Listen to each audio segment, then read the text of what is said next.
Hola, ¿qué tal? Soy Jorge Adrián Orozco, comunicador social, periodista, maestrando en comunicación de la UNAD. Para comenzar esta exposición sobre la incidencia del conservadurismo y el liberalismo en el desarrollo de los pueblos, y en particular sobre una variable específica como lo es la política de tierras y reformas agrarias, creo importante partir de una reveladora cifra del más reciente informe anual Panorama Social de América Latina de la CEPAL, según el cual la tasa de pobreza extrema en América Latina y el Caribe aumentó del 13,1% de la población en 2020 al 13,8% en 2021.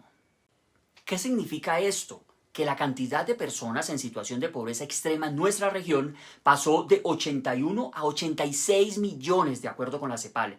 Esto es un retroceso de 27 años, una crisis social obviamente agudizada por la crisis sanitaria del COVID-19.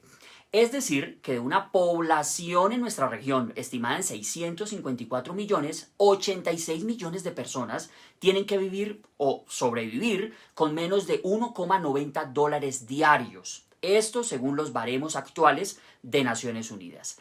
Este desolador panorama de la pobreza extrema en América Latina solo es un ejemplo que tomo para encaminar esta intervención hacia una reflexión frente a qué clase de políticas públicas deberían asumirse y qué llamados de atención hacer como actores de una sociedad caracterizada por profundas desigualdades.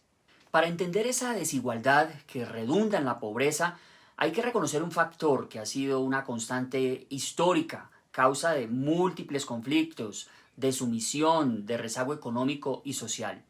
El problema de la tierra, la concentración de poder sobre ella y por tanto las permanentes relaciones de dominación del poseedor sobre quienes la pueden trabajar.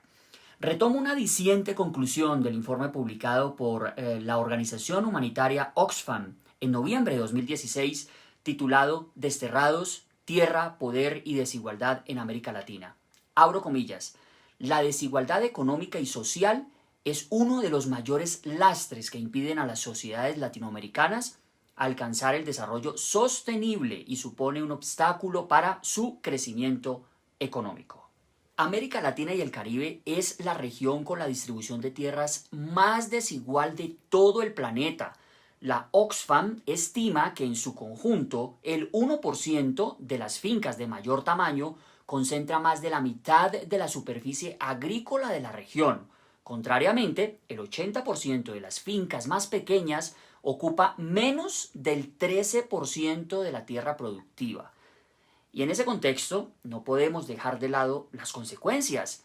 Esa concentración de tierras tan marcada es sinónimo de conflicto armado, de desplazamientos, conflictos sociales, corrupción, hambre y pobreza, tal como lo ha advertido la FAO.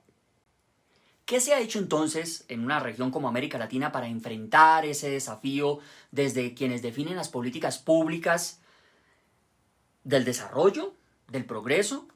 Veamos. Desde la perspectiva del liberalismo, si nos remontamos a mediados del siglo XIX, un punto clave es esa ambiciosa transformación que se planteó de las estructuras coloniales. De alguna manera, una visión revolucionaria. Un cambio basado en un principio modernizador que tenía que tocar la tierra. Sin embargo, no se tocó la esencia, es decir, ese modelo extractivista, ese modelo que impera hasta nuestros tiempos, el que da prioridad a la explotación agrícola, minera, pecuaria, bajo el poder de una élite minoritaria.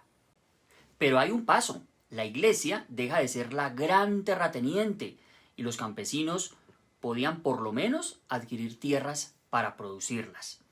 Entonces así se comprende que fueron reformas liberales las que dieron un primer paso en el cambio de fórmula del tenedor de la tierra, pero sin tocar el modelo extractivista. Desde la perspectiva del conservadurismo se justificó la intervención del Estado en el control de la tierra y la preservación de esa estructura latifundista de la tierra. Si bien como proyecto de sociedad su núcleo es el del orden y la jerarquía, en contraposición al liberalismo que defiende la individualidad, el igualitarismo, coincide con esta vertiente en un asunto común. Sus élites son defensoras o incluso dueñas del aparato agrominero exportador. La dependencia del capitalismo extranjero prima para la tenencia de la tierra a través del latifundio y con este los procesos de industrialización. Frente a la necesidad de industrialización, ha sido el liberalismo de América Latina el que ha abierto el debate y promovido reformas agrarias.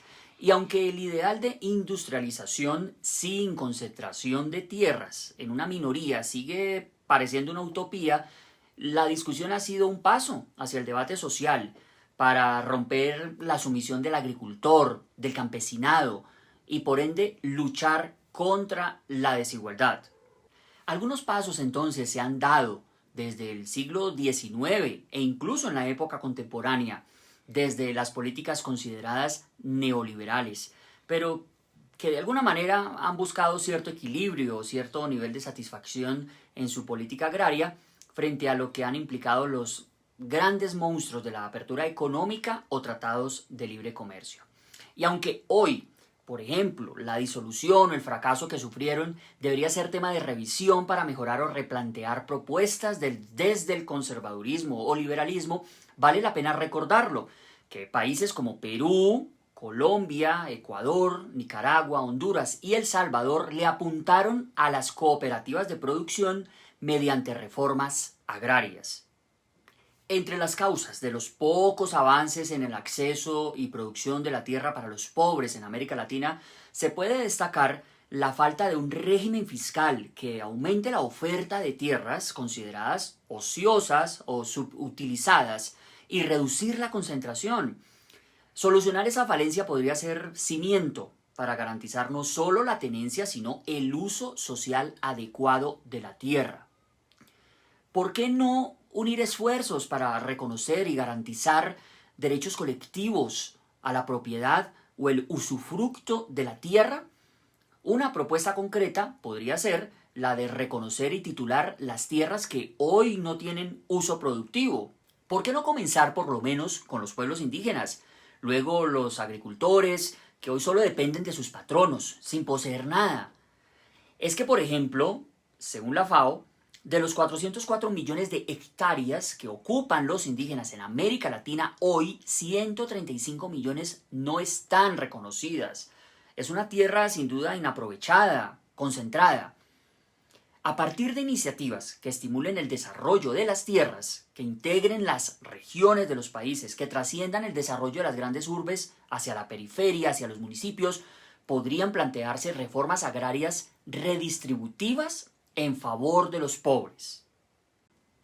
Otra propuesta ante el problema de la tierra, que desencadena en desigualdad y pobreza, puede ser la de levantar las restricciones al arrendamiento de tierras, que puedan fijarse normas que faciliten a los arrendatarios y que estos se puedan convertir en propietarios. En nuestra región hay avances en esa materia, susceptibles de mejorías y de debates políticos, pero encaminados a incrementar la seguridad de la tenencia. Allí es pertinente mencionar como referentes a Chile, a Perú, Ecuador, México, Honduras, Nicaragua y El Salvador. Pero no solo la titulación de tierras debería ser prioridad de las políticas públicas desde el conservadurismo y el liberalismo, también el acceso a créditos sin usura, la asistencia técnica y sobre todo los canales de comercialización que les permita competir y fortalecer el mercado interno. El debate está en cómo hacerlo cuando hay tantos intereses de las transnacionales y por supuesto del poder político, que es el que finalmente define el modelo económico. Pero la discusión debe seguir sobre la mesa, desde los conglomerados sociales, los campesinos y los indígenas. Para finalizar, una pregunta a manera de reflexión. ¿Es la expropiación y el pago de indemnizaciones a la élite tenedora de la tierra la única alternativa viable para una redistribución en favor de los pobres? ¿Para una reforma agraria? Es un tema sensible y polémico, que desde lo político encuentra resistencia, tanto desde la tradición del conservadurismo y la defensa del capital del liberalismo. Muchas gracias.